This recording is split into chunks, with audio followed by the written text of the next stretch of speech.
if you're really concerned about the poor, as a social democrat, let's say, the first thing you should do is abandon your presupposition that the dispossession produced by hierarchies is a consequence of the patriarchal structure of the West. It's a way deeper problem than that. So there have been people who've been dispossessed forever, way before capitalism. Okay, I think I would agree with that. So if it is a way deeper problem than that, how do you tackle it? I don't know. Well, that's a bit... I mean, that, for someone as intelligent as you that just throw their hands up and go, ooh, maybe some people There's lots of things I don't know how to tackle. I don't know how to tackle the fact that people range extremely widely in their cognitive ability either. These are big problems. Right, but we could start with a redistributive tax policy, right, where people who earn a lot pay more tax than people lower down the income scale to redistribute income. That was a fairly obvious way that you could make poor people less poor. It's something that, you know, the Labour government did. They almost, I think they halved child poverty. It is possible to do things, and we do have mechanisms. Well, I wouldn't make the immediate presumption that it was the redistributive tax policy that halved child poverty. You know that absolute poverty in the world has halved between the year 2000 and 2012, and you can't attribute that to redistributive policies. No, I can't. I'm only talking about Britain. I'm talking about that particular government, which had, you know, then there are fiscal analyses that have been done. But I think let's move on from lobsters. I mean, you know, that chapter is about people becoming responsible and competent, not about them becoming like dominant and powerful. Okay, it's not that at all. But my problem with it is I think you got criticised by a lot of marine biologists, right, and by a lot of geneticists I think for one. it. Okay, well I can name it. P.Z. Myers is one who's criticised you. Adam Rutherford, who's former editor of Nature, has criticised that chapter. There are, you know, that is not. But what I think is fascinating is that biologists dispute the fact that most organisms organize themselves into hierarchies, and that the fundamental biological mechanism for the regulation of hierarchy is the serotonin system. That's not disputable. Now you can find animal organizational structures that vary from that, what would you call it, fundamental pattern. But the existence of variance isn't proof against the existence of a fundamental pattern. Like I don't know how you can sit there and be skeptical about this. If you know the literature on hierarchical structure, you understand that across the entire animal kingdom, animals tend to organize themselves into hierarchies. But and that the neurochemistry but very of the different types of hierarchies, right? So well, there's a pattern. That's why we know they're hierarchies. Right. Yeah, but like you say, the pattern as if that, you know, the hierarchy is the pattern. Right. Okay, and that's fine. So chimps have one very obvious social structure, and bonobos have another. It's not one. as different as people have made it out to be. No. The bonobos are a lot more violent than the and they're not hippie monkeys, right? Observers of the bonobos have admitted. Okay, but nonetheless, you say that as if those little details don't matter, as if there can't be such a thing as a hierarchy that is much worse than another hierarchy. That's my problem with it. I'm not saying that at all. There's clearly hierarchies that are worse than other hierarchies. Right. Baboons have terrible hierarchies, for example. And tyrannical hierarchies aren't my cup of tea. Right. That isn't the point I was making. No. The point I was making was that hierarchies can't be blamed on capitalism or the West. They're built into our biology. The neurochemistry is so old that we share it with crustaceans, so that's 1/3 of a billion years, which is the proof that hierarchies aren't a recent construct. If proof like that needs to be provided, and that the best way for people to adopt a strategy that will move them up the hierarchy, which is a desirable thing in most regards, is to face the suffering of the world forthrightly. That's what that chapter is about. And the people who've been criticizing it read it as if it's a defense of the Western patriarchy. It's like, there's no defense of the Western patriarchy. No, I don't think that's true. I think the way that people criticize it is and I think this happens a lot with evolutionary psychology, which is not quite what the lobsters are, but is where other stuff in the book is. Other things. But I'll tell you things you said, for example, like women wear rouge because it reminds men of ripe fruit. Right? Well, for a start. Why do you think women wear rouge? I have absolutely no idea. But Right, I will tell you. That's really not a very good answer. Well, yeah, you said before there were lots of things you don't know the answer to. But I'll tell you one thing. I'm not criticizing your perspective on this. You're criticizing mine, so I'm presuming you have an alternative idea. Why do you think women wear makeup? I think there are an enormous number. But let's go back to why women wear rouge, because it reminds men of ripe fruit. Okay, first of all, not all ripe fruit is red. Why would you want to... we evolved color vision to detect ripe fruit. Do you want to eat women? No. I think unless men are having sex with ripe fruit... You might want to taste them. That's not really where... And where is the evidence that women who are redder in the cheeks have more offspring? What do you think happens during a sexual flush. But that's the key point, isn't it? Is that you would expect, actually, if this is a sexual selection, that women who are redder would have children. We would get progressively redder over time. One of the hallmarks of youthful skin is the proclivity for it to flush red. And yes, youthful women have more children. It's a primary sign of fertility. I think you're using... Wait a second here. What do you think women wear makeup for? Come on, if you're going to go after me on this, okay. let's women. People say, well, women wear makeup to feel better about themselves. It's not a very deep analysis. Why makeup? Why facial makeup? I'll tell you why I wear makeup, which is to stop the comments that I would get if I didn't wear makeup.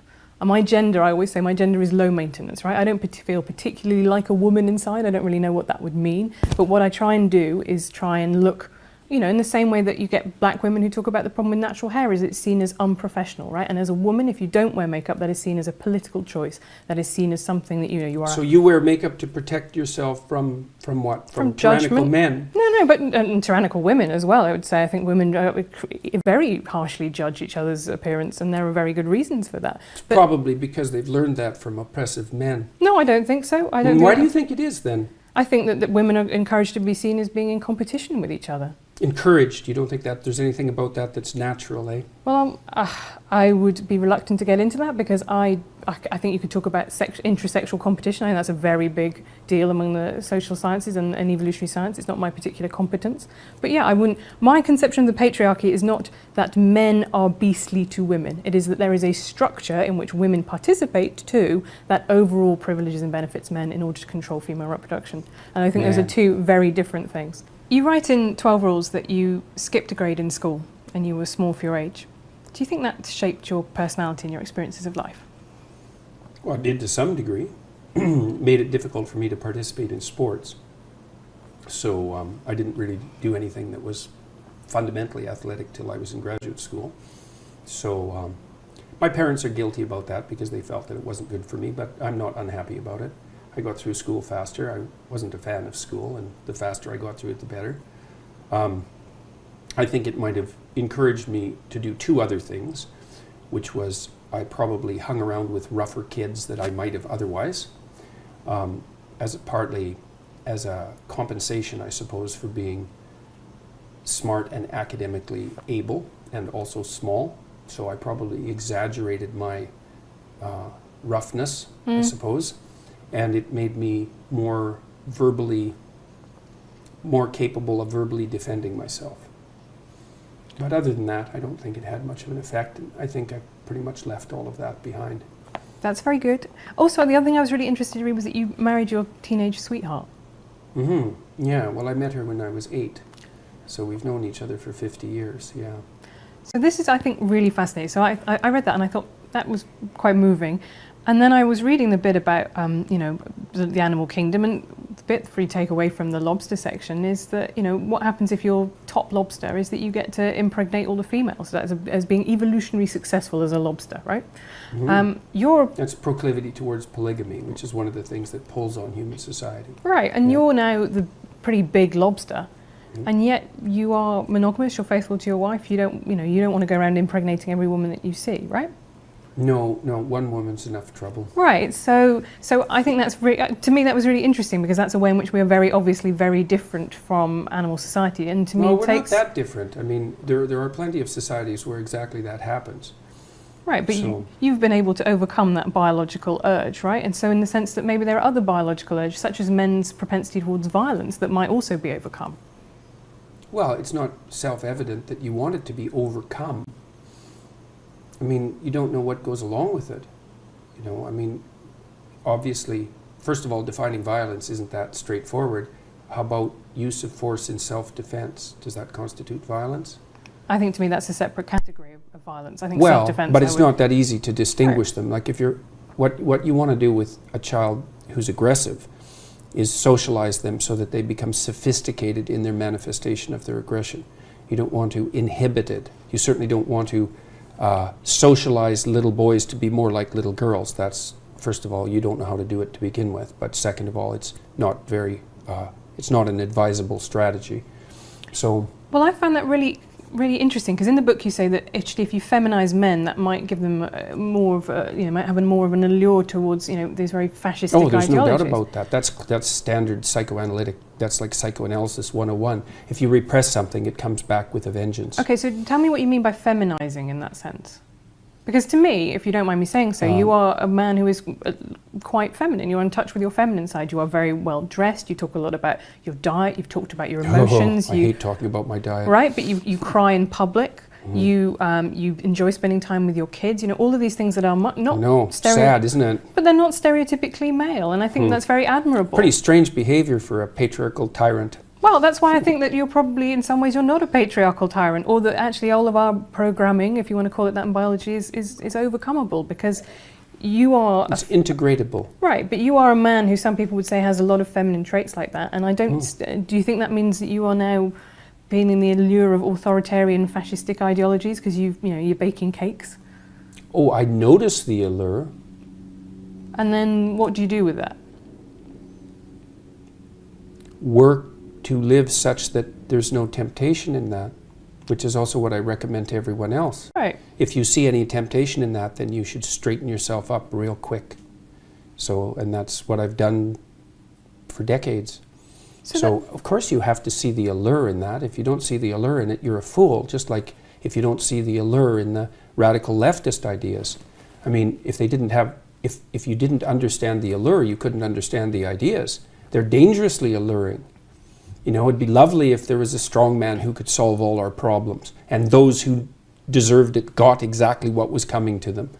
It's not something that I would recommend as a wish.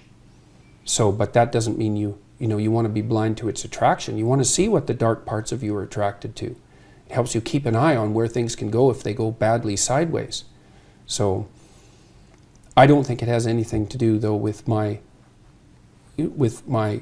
what would you say, more classically feminine interests. Not as far as I can tell. I mean, I have all sorts of classically masculine interests too, so right, and it seems to be reasonably well balanced. Right, so you talk then about we shouldn't socialise little boys like little girls, but actually, I have lots of stereotypes. I'm interested in politics, which is overwhelmingly male-dominated. You have lots of classically feminine interests. Why, what is the problem here with people having personalities that are a mixture? There's no problem with that at all. The problem is when it's dictated by fiat. Well, I mean, who's fiat? How about the education system? So in schools, you think that there is that? Well, I outlined. I can't remember the psychologist's name at the moment, but he was quite influential in the 1980s, who recommended as a control for male violence that boys be socialized more like little girls. And I don't think that that's a particularly unpopular viewpoint. So on the de-emphasis on competition, for example, in games, the increase in the rise of competitive games where scores aren't kept, that sort of thing, is all a manifestation of that kind of theory as far as I'm concerned. The idea that there's something intrinsically wrong with competition. It's a very foolish idea, especially if you want to motivate relatively aggressive boys, because they're competitive. Well, competition, that's not good. Someone has to lose. It's like, well, you're not going to get very far looking at the world that way, I'm afraid. Maybe you want to generate a plethora of games so that everybody has a shot at winning. That's a good idea, but you certainly don't want to devalue the notion of winning. If you're doing something necessary, you should reward people who are particularly good at it. It's part of the definition of it being necessary. So